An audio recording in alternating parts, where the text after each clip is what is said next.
Kia ora, talofa, namaste, haere mai, and welcome to this week's episode of the Niche Cash Variety Show Wildcard. I wanted to start hard and fast, a little bit of a three-pointer off the tip-off, short kickoff, win the ball back, score a try early in the game. What's something you have learned from this All Blacks situation? What just comes to head? Comes to your mind thinking about the All Blacks losing games and just everything that comes with it? I'm curious. I've discovered that when the All Blacks lose the game, will lose any game, the reaction from the Kiwi public is really, really, really funny. Like just hilarious. Like the response is so funny. And as you've said yourself in recent times, like such a relief for other sporting organizations who might be struggling. Like the Warriors right now are absolutely loving watching the All Blacks lose. It takes all the pressure off, all the heat off. No one even cares. Good times for everyone else. And as someone who doesn't particularly, I did watch the All Blacks game on the weekend. I often watch them and don't always watch them, enjoy it enough, but I don't really care about it that much. I think I'm probably in a better position to sit back and enjoy how funny it is, how angry everyone gets and starts looking for scapegoats and all that. Yeah, it is quite humorous. I keep coming back to this idea about like how global rugby expansion can't happen at the expense of the All Blacks, according to the Aotearoa rugby fandom, which is according to the All Blacks. Like we want the game to grow around the world, but not at the expense of the All Blacks. And I think it's just interesting. And I just wanted to start the variety show off. You know, we keep it funky, we keep it weird, and we always you never know what you're going to get on the variety show. So we start there. And I'm going to set the menu here, Wildcard. Monday, PM, we send out the email dispatch. Email newsletter on a Monday evening. Sign up via Substack, thenichecase.substack.com. That's where we spin a couple of yarns, couple of paragraphs. We type up words about Aotearoa sport. Yesterday was Monday, so the Wildcard broke down Tauihi basketball finals. I went deep into Kelston Boys High School, winning the first 15 rugby championship. Lydia Ko was good. National League football was brewing as well. And that's all in the Monday evening email dispatch. So you can look forward to that on a Monday evening. On a Tuesday evening, which is where you are right now, we do a Patreon podcast for the Patreon whānau. Patreon is a great way to support the Niche Case directly. Cut out the middleman, straight up the guts. Support the Niche Case directly via Patreon, patreon.com/our Niche Case. And every Tuesday evening, afternoon, evening, there's a fresh Patreon podcast for the Patreon whānau. And today's Patreon podcast, we went deep into the Colin de Gronholm situation. Today is Tuesday, and it's probably in the evening by the time you're listening to this. So this is a variety show as well. So Tuesday evening, you got the Patreon podcast, you got a variety show podcast. Thursday evening, you got the Niche Cast podcast. And then Friday evening, we come back with another email dispatch. So that's 4 out of the 5 weekdays that the Niche Case is here with an email dispatch for all the readers out there, or a podcast on a Tuesday and Thursday evening. In between, you can head on over to thenichecase.com, theniche-case.com, where we always deliver big Aotearoa sporting yarns. I did one on Tim Southey this morning, touched on the Kiwi-NRL debutants Raymond Tuaimalo Vainga and KL Iro. Shout out to his father, Kevin, who's protecting the oceans around the Cook Islands as well. That's a funky little story. And the Wildcard will have Flying Kiwis published Tuesday evening as well. So that's the menu, the Niche Case menu. It's always there for you, always touching on the least important Aotearoa sporting matters according to many other people. We view them as the most important Aotearoa sporting matters. But if you love the All Blacks, you're thinking this shit is irrelevant. So we're here for the irrelevant motherfuckers out there. Big it up to yourself. Shout out to you. Shout out to us. Big up Aotearoa. Wildcard. We start with mindfulness. Vamos. Yeah, dipping into constant inspiration, songwriter extraordinaire, emailer extraordinaire, Nick Cave. I remember watching one of his documentaries. This isn't the mindfulness itself, this is precursor bonus mindfulness. And one of his documentaries a few years back is the quote he said where he's like, I'm not interested in anything that I fully understand. And that always stuck with me since. And then in one of his recent emails, which probably wasn't that recent because I'm behind on a few of them, but I was catching up and was reading one, and he said, sort of following on and taking that idea to the next level, but not being interested in things that he fully understands. He said, awe and wonder live in the tension between what we understand and what we do not understand.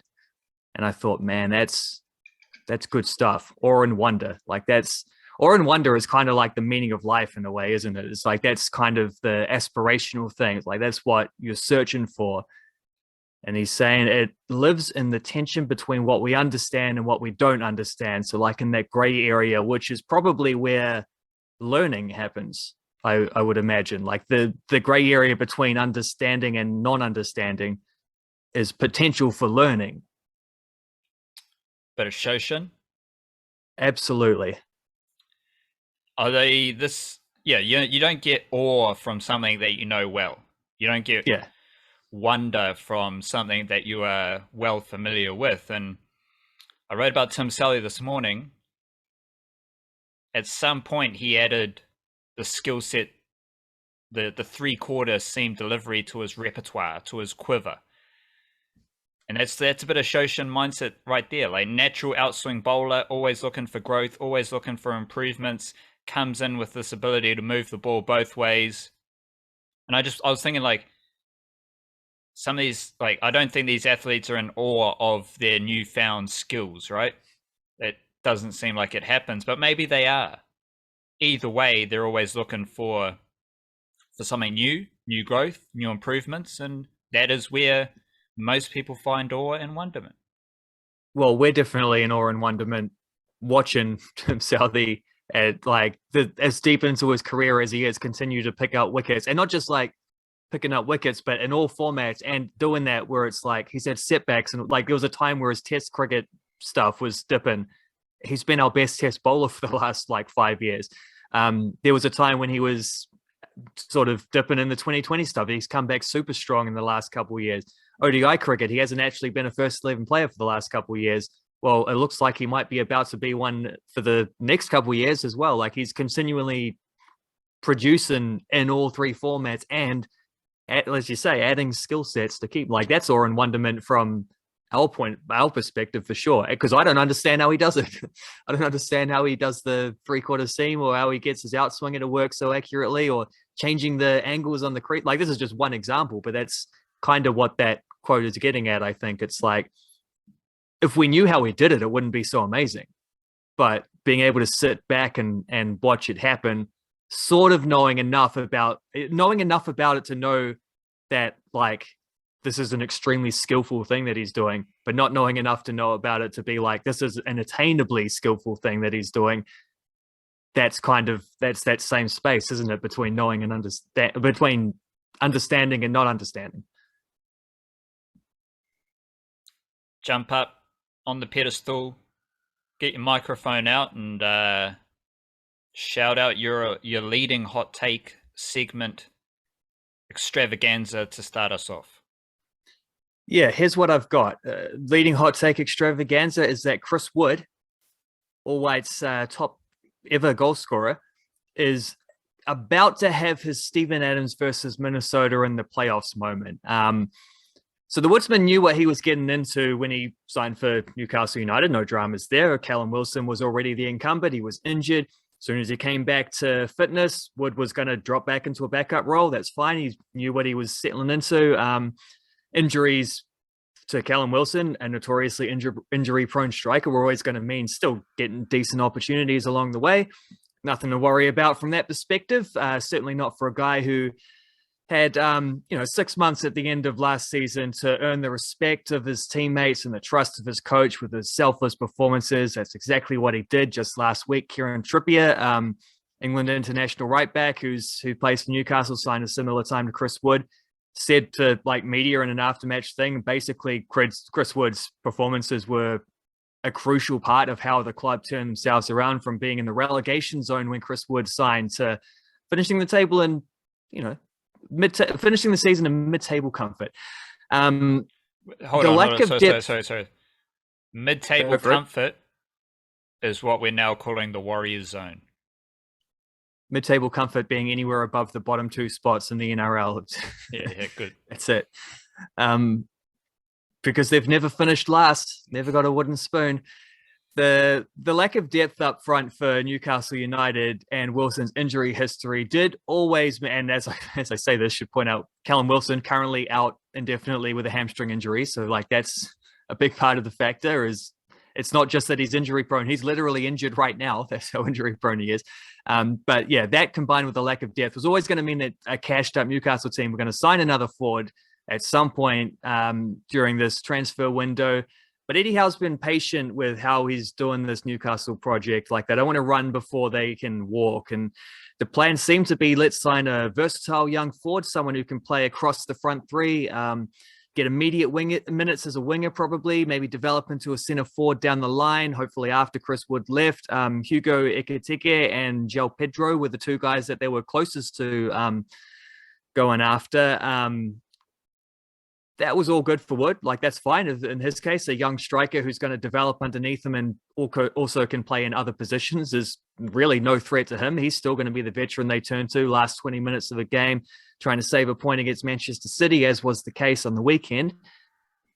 Then they signed Alexander Isak, club record fee. And let me tell you, this one does change some things. This is a bit different because Isak is fantastic. 22-year-old Swedish striker, signed from Real Sociedad. He's tall, he's strong, he's fast, he's skillful, great dribbler of the ball, which is definitely not something Chris Wood necessarily has in his game. Plus, he can do a similar hold-up thing. He's not the same. He's a bit more of a like turn and run kind of guy rather than back to the goal like Chris Wood. Wood's better in the air, but Isak's arguably a better finisher. His goal ratio isn't fantastic, but it should improve considerably given he's 22 years old, just moving into the Premier League. Like this guy is a Champions League caliber striker that they've signed. He's really good. Chris Wood is now going to be 3rd on the depth chart, and there is a big difference between getting regular bench minutes and a few occasional rotation starts as a backup to the unused sub kind of yarns that a third choice in their position is going to have to deal with. So that's the situation for Chris Wood moving forward. However, you may recall NBA playoffs not so long ago, and this is where I started this thing. This is what happened to Steven Adams. He couldn't foot it with Karl Anthony Towns, so he got benched during that playoff series. Well, what did he do in response? He's only the best bloody teammate out there, worked hard in practice to prepare his replacements to play as well as they could in his position. Number 1 cheerleader on the bench all the way up until he got COVID and couldn't sit on the bench anymore. Nothing but pure mana from the man. And that's what Chris Wood's coming up to. Like at least once Callum Wilson comes back from injury and Alexander Isak gets his work permit.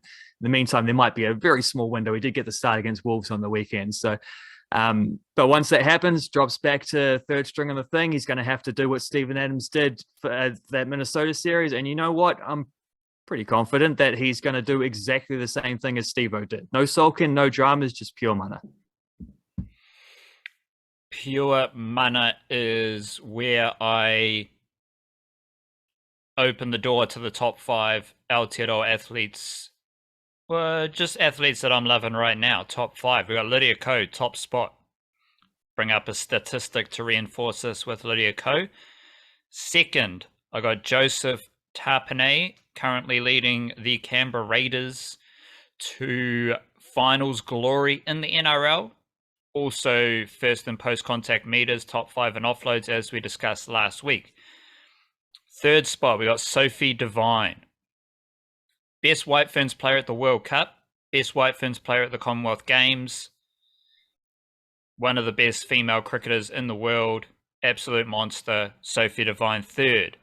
4th. I actually had to change this for something later in the show. And I've gone with Isaiah Papali'i.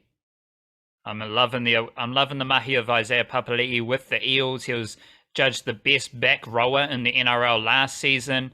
I reckon he's better this season. He is another fantastic athlete from Aotearoa. 5th spot, I've gone with Kane Williamson. Like, obviously, his greatness, we all know his greatness. I think there's a bit of curiosity about Kane Williamson right now as well. He missed a bunch of cricket. He hasn't quite been at his best in various patches. And it's a combination of just pure excellence as well as intrigue and curiosity about what Kane Williamson does next over the coming weeks and months. So I've gone top 5 favorite Aotearoa athletes right now: Lydia Ko, Joseph Tapine, Sophie Devine, Isaiah Papali'i, and Kane Williamson. Statistical vitamins injected into our ears, wildcard. What do you got? Yeah, I've got some statistical vitamins that were injected onto the various football fields of Christchurch on the weekend. Although actually one of these games was in Dunedin, so we'll say the entire South Island, because the Southern League had its final round before a couple of top 2 teams are going through to the National League, so there's that. But Southern League final round, and leading up to it, Christchurch United had been the team to beat the whole way. I say the team to beat because no one had beaten them. They were undefeated through the first majority of the season, right up until Kashmir Tech, their only title race contenders, snuck a sneaky little 1-0 on them about 2 weeks ago, I think it was.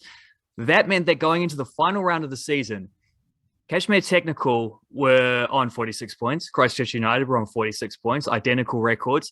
But Kashmir Tech, by virtue of having not only scored more goals, but actually had a better goal difference as well, plus 58 versus Christchurch United plus 52, 6-goal advantage to Kashmir Tech at the top of the table.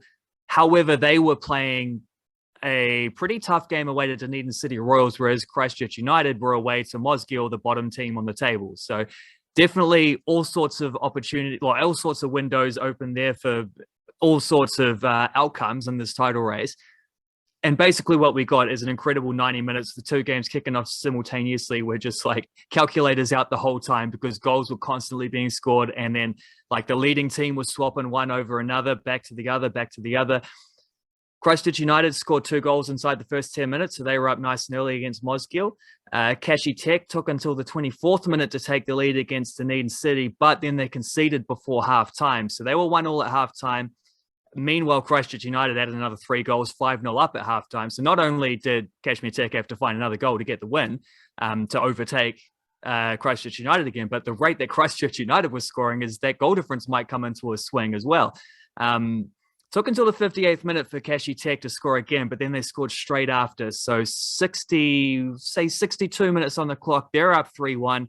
62 minutes on the clock, Christchurch United are now up 6-0. So they're still chipping away. The Royals pull one back against Kashmir Tech on 71, but immediately within 3 minutes, Kashi Tech have scored twice more. So they're 5-2 up with 15 minutes to go. 75 minutes gone, 5-2 up, 75 minutes gone in the other game, still 6-0. So at this point, Kashmir Tech are relatively comfortable at the top with their goal difference. Then they concede in the 80th minute. And then Christchurch United score in the 81st. And then Christchurch United score in the 87th. And then Christchurch United score in the 88th. And then Christchurch United score in the 92nd minute. And then Dunedin City Royals score in the 95th minute, which was a consolation goal in terms of the outcome of the game. Kashmir Tech still won 5-4. But Christchurch United won 10-0 thanks to those 4 goals in the last 10 minutes plus stoppage time, which meant Christchurch United finished on 49 points. Kashmir Tech finished on 49 points. Both of them 16 wins, 1 draw, 1 loss. But Kashmir Tech have a plus 59 goal difference. Christchurch United adding 10 to their goal difference to overtake. They finished with plus 62. They win the Southern League by a measly 3 little goals there. And even if they'd been tied, Kashmir Tech had scored more. So they actually, Kashmir Tech would have got the secondary tiebreaker on top of the goal difference tiebreaker by having scored more goals themselves. So it's even closer than it sounds. Good thing about that is not only was that just an absolutely incredible finale to that season, but both those 2 teams are going to be playing National League, so they'll play each other again in about a month and a half's time. So there's a little bit of, let's just say that's probably one to write on the calendar and keep an eye on when that one comes back around. do not go injecting anything in your ears. That just sounds like a horrible idea, but you might want to absorb this statistic right here that sums up everything that is glorious about Lydia Ko. She is first for top 10 finishes in the LPGA Tour this year. Enough said. Let's go deep into the Mangroves wildcard. What do you got? Well, do you remember a couple weeks ago, from your prompting, actually, you did put together a Kiwi All-Star team for the NBL, for the men's NBL, once that one finished, like a starting five for the top Kiwi players. Then I chucked in the bench as well to be fun, because a couple of them were pretty hard to decide, and I wanted to give everyone some love that deserved it. Well, let's do the same thing with the Tauihi League, which finished up on the weekend with the Tokomanua Queens pulling out what probably felt on paper like a little bit of an upset over Northern Kahu, who were the number one seeded team. But of course, the Queens had beaten the Kahu, like second to last round or something like that. So there was a bit of form there, and they were definitely the best team on the night. Fantastic performance by them, led by a few of their imports, of course, but still got a bit of still got a presence in this All-Star 5. But I am going to start with two guards from the Kahu, Michaela Cox and Crystal Ledger-Walker. They're in the starting 5. Michaela Cox was just absolutely fantastic throughout the season. She was the only New Zealander to make the All-Star 5 for the entire league, so including all the imports. She was the only Kiwi to make that team. Top scoring Kiwi. She's 36 years old. She played all 40 minutes in the final. Never got subbed out once. Fantastic from her. Just like getting to the rim, scoring with both hands, drilling threes as well. Not a big 3-point shooter, but when she shot them, generally because of how good her movement is off the ball, usually wide open, and she usually made them. Shot over 40%, I think, from 3-pointers. Crystal Ledger-Walker, not as good as a scorer, which is sort of her game, although she did come in clutch with a bunch of 3-pointers in the semifinal as well for the Kahu. That was big, but just incredibly good defender. Great passer. Didn't see quite as much of her passing just because of the balance of ball handling on that team. But like she was good. She rebounds quite well above her thing as well. And with Michaela Cox, I think she's not going back to play in the Australian League. She's been playing for Townsville for ages now. I think she's finished up with that. She's not going back. But who have Townsville signed to replace her for the upcoming Aussie Women's NBL? Crystal Ledger-Walker. So there you go. There's a little bit of a Northern Kahu passing of the torch there. Also in that 5, have to pick Stella Beck, the best Kiwi player for the championship team. She's, I thought defensively, especially, she was really good in that final, but as was her entire team. She also played all 40 minutes of that game, but she can score too. She was great. And then let's go with a front court of, we'll go Tessa Boagni and Shan Rabadi. Shan Rabadi, niece of her uncle is Stephen Adams, basically. Just get all the words right. Her uncle is Stephen Adams. Her aunt is Valerie Adams. That's some decent pedigree. She had a great season. Also scoring really well, but rebounding too. Tessa Boagni as well, one of the top rebounders for the Poakai. And if she had played in the semi-final, she was injured, couldn't play in the semi. If she had, might have been a little bit of a different story, but that's that one. And then filling out a bench was a little hard because everyone who I thought they were great defensively, or they were, rebounds, assists, they were doing that. They all had terrible shooting percentages, but so it goes. We'll mix it up, but Akini Terra Reid was absolutely she's the 6th woman in this thing, no doubt about that. Guarantee on the bench. I'll chuck Tiana Clark in there as well as someone who did once score. I think it was 11 3-pointers in one game or 9 3-pointers in one game, something like that. Broke the league record. She's in there. Samara Gallagher, Zoe Richards, Lauren Hippolyte. There you go. That'll fill it out. There's your bench unit to go with the starting 5 of Michaela Cox, Crystal Ledger-Walker, Stella Beck, Tessa Boagni, Shan Rabadi. Shout out to Argentina as well. Big weekend for Argentina. Yeah. Florencia Chagas was a key factor in the Queen's victory. And Finals MVP. There you go. And Argentina's quite good at other sports as well. Deep in my Mangroves. They're not a bad rugby team, eh? Quite good at rugby and football and hockey, actually. Men and women, Argentinian hockey is really good as well. So shout out Argentina sport. better than Aotearoa in one sport, not a better sporting nation than Aotearoa, that's for sure. Kiwi-NRL football wildcard, and when I'm watching NRL footy right now, there's something that stands out, and that is the aggression and intensity of some of these teams and how they can sustain that over the course of the game. And I think there's 4 teams that stand out. Storm and Roosters played an epic game over the weekend, so they're obviously in this bracket. Panthers and Eels are also key factors in this championship intensity, aggression, physicality, and consistently showing up with that level of intensity. Raiders also feel like another team with that, and they've also got Joseph Tapine. But I think they're just a few levels below these 4 teams, and I don't really know if the Cowboys and Sharks and Rabbitohs have this level of vitality and vigor that the other teams have. So this stems from the Storm Roosters game, but it's also what the Panthers have done consistently well for multiple seasons. And Parramatta Eels, when the Parramatta Eels are firing, you're not beating them physically. That's not going to happen. They are just ruthlessly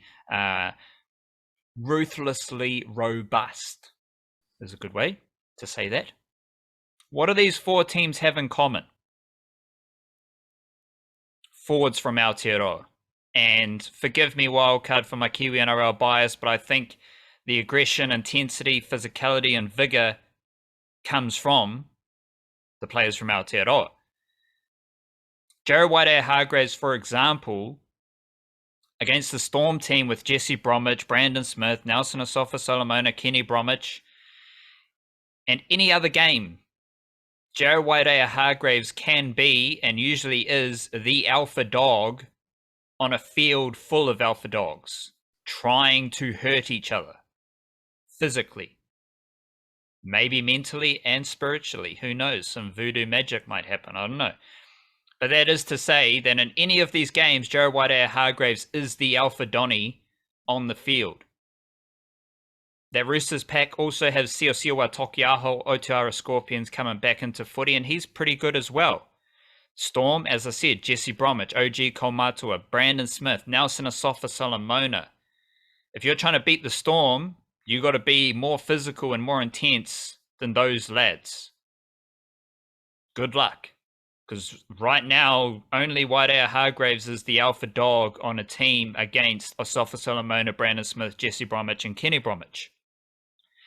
Penrith Panthers are the best team in the NRL, largely due to their physicality and their vigor. Well, they've got James Fisher-Harris leading that through the middle, and they've also got Moses Leota and Scott Sorensen, who both played for the Aotearoa Kiwis. Sorensen was outside top 17, actually. Moses Leota came off the bench, so they play a role. Eels. Isaiah Papali'i, Marata Niokore, Makahisi Makatoa. They are key figures in that middle for Eels' energy and enthusiasm, especially if someone like Marata Niokore is starting.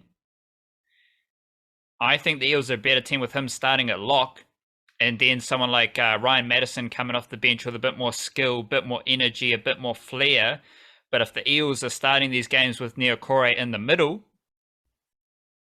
they come out with real energetic starts, and he's a brutal force through the middle. We obviously know what Isaiah Papali'i does really well, and that is running over blokes. Don't sleep on Makatoa as well. He is all power through the middle. So those 4 teams play with a whole different level of intensity, vigor, physicality, and energy. And each of those teams is led by forwards from Aotearoa. Tokiaho will play for Tonga. Makatoa will probably play for Cook Islands. The rest of them play for the Kiwis against Tonga.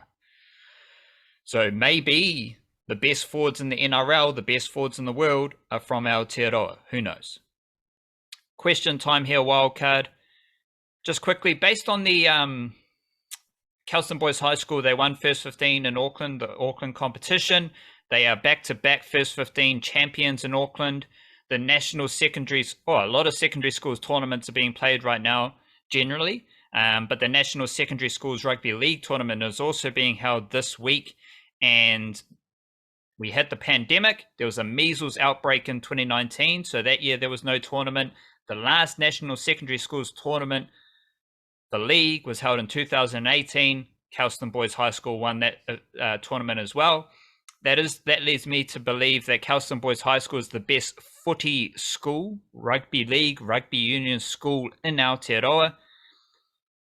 And I'm curious, Wildcard, what stands out for you as a junior pocket of any sport as being as interesting as Kelston Boys High School?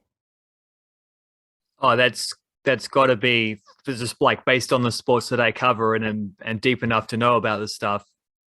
Wellington junior football for sure, because you've got basically like the last, I don't know, I'd almost say like the emergence of like this, what we've dubbed a golden generation of all whites players, which we're not, they didn't make the World Cup this time, but it's quite clear they're going to get better and better. And the extent of that generation, we're going to find out more about, 3, 4, 5 years down the line. We're not even there yet, but it's pretty obvious how good some of these dudes are right now. The majority of them, like the overwhelming majority of them, came out of either the Wellington Phoenix Academy or Ole Academy, both of which are based in the Wellington region. Interestingly, there was an under 20, well, it's not under 20, it's because it's a year out from the under 20 World Cup. So the Oceania champs are for under 19s players, so that everyone's still eligible in a year's time. 26 player squad, 12 of them are from the Wellington Phoenix, plus Henry Gray, who only left the Wellington Phoenix at the start of the year. That's pretty overwhelming. There's also no Ole Academy players in there, at least no current Ole Academy players. I don't know who's been in and out in the past, but that's not really a surprise because Western Suburbs haven't been very good. There's sort of like Ole had that generation of like McCoward and Justin Pinecker and guys. They all went overseas. They brought in the generation behind them. They've all gone overseas. Now they're sort of like working with 15 and 16-year-olds. So they're a little bit below that thing at this stage. They'll come back around in a couple of years. Nothing to worry about there. Whereas the Wellington Phoenix Academy has gone just gangbusters lately, just professional players coming through over and over and over and over. And of course, now there's a Wellington Phoenix women's team. So there's also that side of things as well to balance out the gender things. We got them not just picking players for their senior team, but also looking to build up their girls' academy and stuff at youth grades. So that's the place to be. If you want to be a gun footballer, you probably want to move to Wellington. Questions back in your direction. We're basically at the end of the NRL regular season, 1 week to go, probably about time where it's okay to ask you now, who do you consider to be the Kiwi-NRL MVP of the season, the Kiwi-NRL most improved player of the season, and let's chuck in a Kiwi-NRL rookie as well. MVP is Joseph Tapine, Harbour City Eagles Junior from Wellington. Fantastic season for the Canberra Raiders. Most improved, I actually had Dylan Brown in my top 5. But then I couldn't go with Joseph Tapine and Dylan Brown in my top 5, and then Joseph Tapine and Dylan Brown as my MVP most improved. That didn't feel right to me, and I thought about it, put Papali'i in the top 5, which is completely warranted. Dylan Brown most improved. Dylan Brown's been a fantastic prospect for a long time, fantastic young player for a long time. His development leap this year is impossible to ignore. Rookie, Griffin Niami. And funnily enough, Griffin Niami doesn't play for the Cowboys on the weekend. Cowboys lose. So Griffin Niami, watch out for him as the Cowboys head into finals footy. Musical Jam Wildcard. I got 2 projects that are just glorious hip-hop. The first is Madlib and Declaim in the Beginning Volume 2. And this is a collection of old school jams from the mid-90s, which is just pure hip-hop, like, joy. Madlib production, Declaim with some pretty cool bars, rhymes, and just insights. And that is the second series of some throwback compilations. So they had In the Beginning Volume 1, In the Beginning Volume 2 that have been released over the past year, and they both feature strictly songs that they recorded together in Oxnard in the mid-90s. So those are epic. And then we've got Mac Homie and The God Fahim. They got a new collaboration, Dollar Menu 4, which is I think the God Fahim produces a lot of the records. Mac Homie is on the raps, and that's a bit more avant-garde, but also really easily digestible and enjoyable. Your musical jam. Well, Troy Kingi's announced his latest album in the 10-10-10 series, which he does with like 10 albums, 10 years, 10 different genres. Had been waiting a wee while. We've got to the end of August before we heard what his 2022 effort is going to be. 80s synth pop is the genre, which it's quite different to what he's done in the past, where everything's been a little bit. Even though he's done different genres, he's always had kind of like that rootsy kind of footing or grounding there. This doesn't sound like that so much, so I'm very curious to hear what that does. He's only done like a very funny, very funky kind of like album announcement. He hasn't released a single yet, so still don't know what the sound is going to be like, but that's there.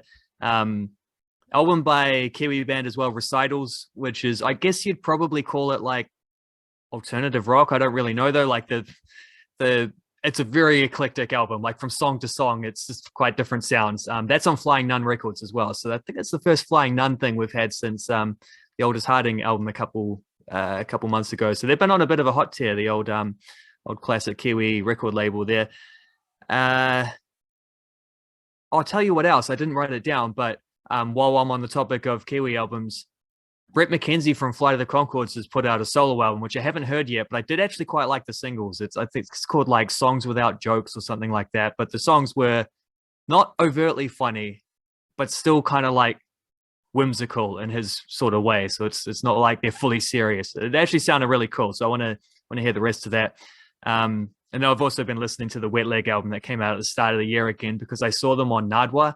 He did an interview with them, and their lead guitarist, I say this because their lead guitarist had a voice which in the YouTube comments someone said sounds like ASMR. Like she spoke so softly to the point where you had to turn the volume all the way up to hear. But then Nadwa's the next guy goes, so what do you think of that? It's like, well, I can't turn the volume up and then have him blasting my ears straight after that. So it was weird, but I say that because it reminded me of Colin de Gronholm. And we started off the not on this show, but on the Patreon thing, we talked a lot about Colin de Gronholm. Reminded me of Colin de Gronholm, just being like a microphone stuck in your face and your voice shrinks to the point of almost being inaudible. Very CDG areas there. So, and she plays guitar the way that he hits a cricket ball too. So we'll keep that comparison going even deeper. Is she a contracted band member? Well, she won't be in the Big Bash this year. I know that much. Big it up to yourself. Stay beautiful. Raise your mana. Kia kaha. Church.